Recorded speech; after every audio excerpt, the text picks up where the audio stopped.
Oke,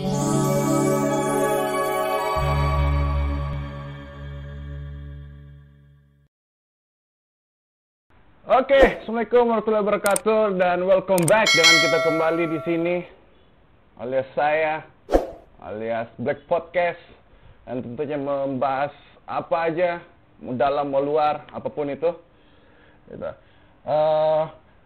Pertama saya mau nanya kabar buat teman-teman semua, gimana kabarnya? Baik, saya harap baik. Di tengah pandemi seperti ini, saya harap teman-teman tetap menjaga kesehatan. Itu biar bisa beraktivitas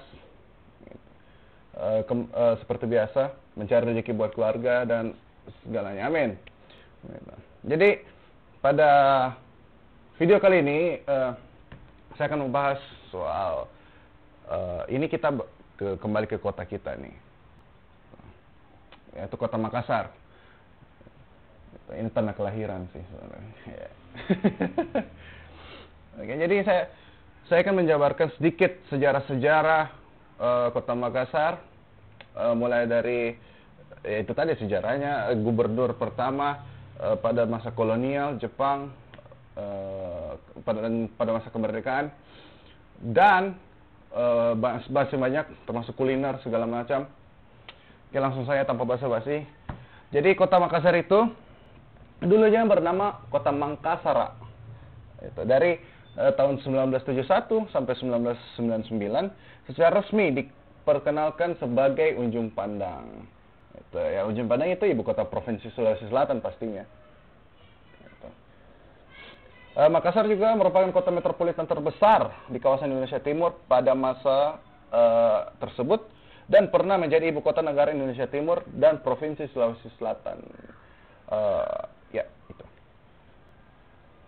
Jadi dulu itu, bukan dulu sih, mungkin sampai sekarang lah, itu namanya Kota Makassar atau Mangkasara.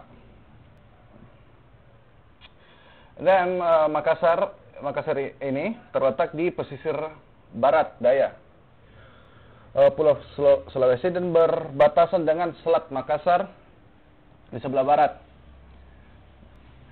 Kabupaten Kepulauan Pangkajene di sebelah utara,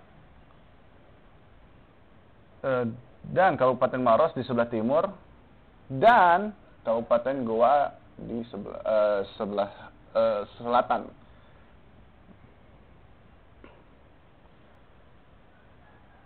Menurut Bappenas, Makassar adalah salah satu dari 4 pusat pertumbuhan utama di Indonesia, bersama Medan, Jakarta, dan Surabaya. Dengan memiliki luas wilayah itu sekitar 175.000, bukan 175.000, 175,77 km persegi, lumayan juga. Dan jumlah penduduk itu kurang lebih sekitar 1,5 juta lebih. Kota Makassar ini berada di urutan kelima kota terbesar di Indonesia setelah Jakarta, Surabaya, Bandung, dan Medan. Secara demografis, kota Makassar ini tergolong tipe multi etnik atau multikultur, etniknya ya. Dengan beragam suku bangsa yang menetap di sini, dan di antaranya yang signifikan jumlahnya adalah suku Makassar, Bugis, Toraja, Mandar, Buton, Jawa, dan Tionghoa. Jadi ada beberapa etnis yang berada di kota Makassar, atau suku. Itu tadi suku Makassar, Bugis, Toraja, Mandar, Buton, Jawa, dan Tionghoa. Dan Makassar juga tidak lepas dari wisata kulinernya. Banyak loh orang luar yang mengaku makanan di Makassar itu enak-enak. Gitu. Ada ya tentunya pasti pertama coto Makassar, roti Maros, jalang kote, basam, kue tori, palu butung, pisang hijau, sop saudara, dan sop kontrol. Nah itu. Tapi yang paling identik dengan Makassar itu ya, kalau saya pribadi itu coto dan pisang epe. Itu kalau saya, makanan kesukaan saya itu. Kita lanjut. Nah, ini kita udah mulai masuk sejarah nih. Tadi saya sedikit menjabarkan tentang kota Makassar. Kita udah masuk ke sejarahnya ini.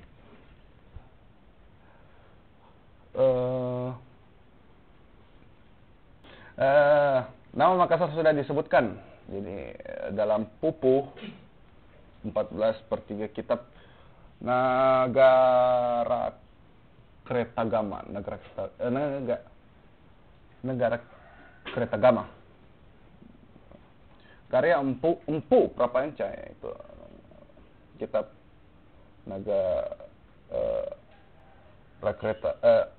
susah banget penyebutannya benar. Nagara Kretagama. Itu ciptaan Empu Prapanca pada abad ke-14. Sebagai salah satu daerah taklukan Majapahit. Dan walaupun demikian, Raja Goa ke-9, Tumaparasi Kallona, itu pada tahun 1510 sampai 1548 diperkirakan adalah tokoh pertama yang benar-benar mengembangkan kota Makassar. Jadi yang mengembangkan kota Makassar itu adalah Raja Goa ke-9 yang bernama Tumaparasi Kallona. Seperti itu. Jadi beliau ini memindahkan pusat kerajaan dari pedalaman ke tepi pantai dan mendirikan benteng di muara Sungai Jeneberang, serta mengangkat seorang syah bandar untuk mengatur perdagangan itu. Oke, dan terus pada abad ke-16 Makassar menjadi pusat perdagangan yang dominan di Indonesia Timur. Sekaligus menjadi salah satu kota terbesar di Asia Tenggara. Raja-raja Makassar menerapkan kebijaksanaan perdagangan bebas yang ketat, di mana seluruh pengunjung yang ke Makassar berhak melakukan perniagaan di sana dan menolak upaya VOC. Ini zaman-zaman Belanda dulu, untuk memperoleh hak monopoli di kota tersebut. Selain itu, sikap yang toleran terhadap agama berarti bahwa meskipun Islam semakin menjadi agama yang utama di wilayah tersebut, pemeluk agama Kristen dan kepercayaan lainnya masih tetap dapat atau bisa berdagang di kota Makassar. Jadi untuk dari segi kepercayaan keagamaan itu cukup fleksibel di kota Makassar. Hal ini menyebabkan kota Makassar menjadi pusat penting bagi orang-orang Melayu yang bekerja dalam perdagangan di Kepulauan Maluku dan menjadi markas yang penting bagi perdagangan dari Eropa dan Arab. Kota ini menjadi pusat perdagangan. Karena itu tadi cukup fleksibel. Semua keistimewaan ini tidak lepas dari kebijaksanaan Raja Goa Talok. Nah, itu yang memerintah pada saat itu Sultan Alauddin, Raja Goa, dan Sultan Awalul Islam, Raja Talok. Jadi dua pendahulu kita, dua raja ini berperan sangat penting terhadap kota Makassar pada zamannya. Seperti itu. Jadi kota ini dulu itu bernama Ujung Pandang dan dipakai sekitar tahun kurang lebih dari 1971 sampai 1999. Itu alasannya, dan kota ini dari tahun 1999 itu sudah diganti namanya, kurang lebih lah seperti itu, menjadi kota Makassar. Itu. Dan alasannya itu ya dengan alasan politik, antara lain karena Makassar adalah nama sebuah suku bangsa, padahal tidak semua penduduk kota Makassar adalah anggota etnik sini. Seperti itu. Jadi alasan utamanya itu adalah alasan politik. Dan Perang Dunia Kedua dan pendirian Republik Indonesia sekali lagi mengubah wajah Makassar. Hengkangnya sebagian besar warga asing pada tahun 1949 dan nasionalisme perusahaan-perusahaan asing pada akhir tahun 1950-an menjadikannya kembali sebuah provinsi. Bahkan sifat asli Makassar pun semakin menghilang dengan kedatangan warga baru dari daerah-daerah pedalaman yang berusaha menyelamatkan diri dari kekacauan akibat berbagai pergolakan pasca revolusi. Jadi ada beberapa sifat yang sudah melekat di kota Makassar di Makassar ini. Itu sempat pudar, sempat gone lah, hilang. Itu karena kedatangan itu warga-warga baru dari daerah-daerah yang lain. Karena chaos, pergolakan pasca revolusi dulu. Terus antara tahun 1930-an sampai tahun 1961 jumlah penduduk meningkat dari kurang lebih 90.000 jiwa menjadi 400 orang atau 400 jiwa. Lebih daripada setengahnya pendatang baru dari wilayah kota. Jadi volume penduduk kota juga itu bertambah. Pada zamannya. Hal ini dicerminkan dalam penggantian nama kota menjadi Ujung Pandang berdasarkan julukan. Jadi ini ada julukan Ujung Pandang. Jadi Ujung Pandang itu istilah gitu. Kurang lebih seperti itulah. Ujung Pandang yang selama berabad-abad lamanya menandai kota Makassar bagi orang pedalaman pada tahun 1971. Baru pada tahun 1999 kota ini dinamakan kembali Makassar. Jadi beberapa kali sempat gonta-ganti nama.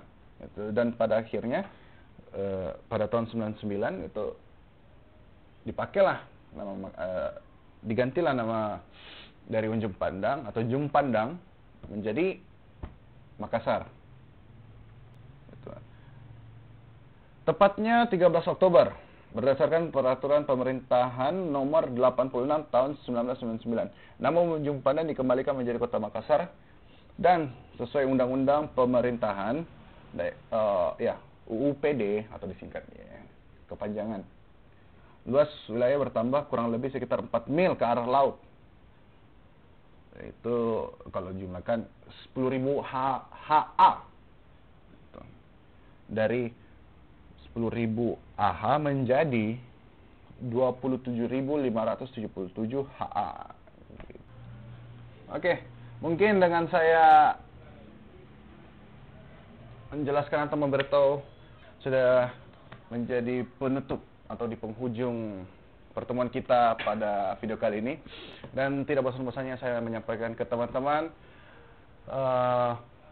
kalau misalnya suka dengan video ini, jangan lupa komen di bawah dan jangan lupa subscribe, like, share ke teman-teman semua, keluarga, kerabat, siapapun itu. Dan bunyikan tanda lonceng biar dapat notifikasi dari Rumah 41 Production. Banyak video-video seru dalamnya, menarik. Dan seperti biasa, tetap jaga kesehatan teman-teman semua di masa pandemi ini. Dan yang terakhir, Assalamualaikum warahmatullahi wabarakatuh. Selamat sore dan see you next video. Bye-bye.